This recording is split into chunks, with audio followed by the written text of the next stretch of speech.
இந்த வேதத்தை மட்டும் நீங்க கையில் எடுத்து ஞானம் உள்ளவர்களா மாறலனா அடுத்த தலைமுறை காப்பாற்ற முடியாது. அடுத்த தலைமுறையெல்லாம் சும்மா பணத்தை வச்செல்லாம் காப்பாற்ற முடியாது. நீங்க ஓடி ஓடி சும்மா நிறைய பேர் நான் பாக்குறேன், வாழ்றது சம்பாதிக்கிறதே வாழ்றதுக்காக தான். வாழ்க்கைய அழிச்சு ஒரு சம்பாத்தியம் தேவையில்ல. சம்பாத்தியமே குடும்பத்துக்காக தான். குடும்பத்தை அழிச்சு ஒரு பணம் தேவையில்ல. அல்லேலூயா. சவுத் தமிழ்நாடு புரியணும். இத பணம் சம்பாதிக்கணும், ஆனா வாழ்க்கைய அழிச்சு பிள்ளைய கெடுத்து பிள்ளைய குட்டிச்சவர் ஆக்கி ஒரு பணம் தேவையில்லைன்ற தேவையில்ல. பண ஆசை, பண மோகம், நகை ஆசை, நகை மோகம், நில ஆசை, நிலை மோகம், இதெல்லாம் இயேசு கிறிஸ்துவுக்குள்ள சாம்பல் ஆகணும். சாம்பல் ஆகணும். அல்லேலூயா. நான் இன்றைக்கு பாக்குறேன், குடும்பத்தை பிரிச்சு பணம் சம்பாதிக்கணுமா?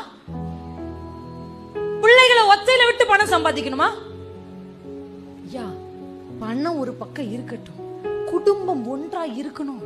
கஞ்சி குடிச்சா கூட சமாதானத்தோட குடிக்கணும்ன்ற எண்ணம் வரணுங்கய்யா. அல்லேலூயா. என்ன சேர்த்து வச்சு இயேசு வந்தார்னா நம்ம நிலத்தெல்லாம் கூட தூக்கிட்டு போக முடியும்.